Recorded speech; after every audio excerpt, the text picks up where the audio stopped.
As Toronto continues to grow at near unprecedented rates, white building notice signs like the one here beside me are popping up all over town. Now this is for a building project here, a condo project near Wilson and the Allen. Now to make it become a reality, they'd have to tear down this office building right beside me. They'd also need to tear down several 4-story apartment units. Now the plan is to build a 13-story condo building as well as a 12-story apartment building. Now they also have a plan to build some stacked townhomes about 4 stories high, and that's where things get a little sticky with area residents.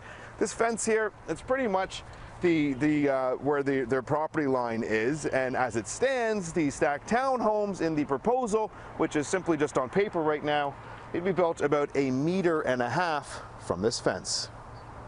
I view it as excessive, over the limit of what is good for the neighborhood, invasive. Some descriptive words from a concerned area resident. On the developer collective's website, they chose to call their plan a capsule of contemporary urban life. Many urban centers along the Great Lakes are shrinking in population.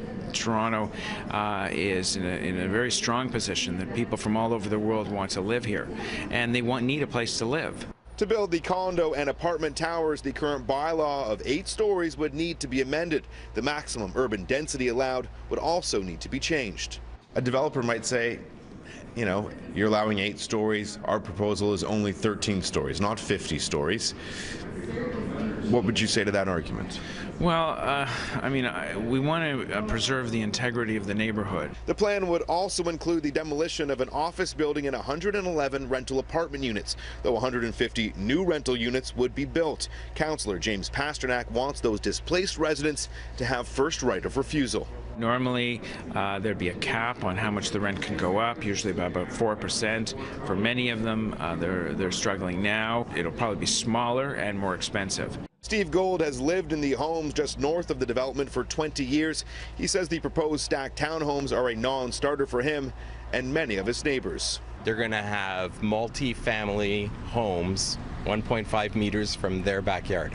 It's very close. I don't know what kind of landscaping they would propose to put in there, but that's like having somebody always in your backyard.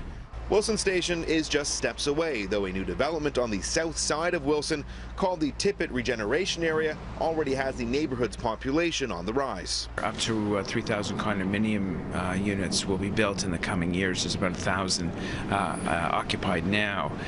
That's about all the area can handle at this point. The developer will be sharing details of the application in a meeting with the city next month. In a statement to City News, Collective said, "We respect and appreciate the opinions of concerned stakeholders. We look forward to engaging with residents, community members, city staff, and the local councillor in a meaningful and productive way." Where do we find the balance for our growing city, more density in our city, as well as for residents who have lived in neighborhoods for 20+ years like yourself?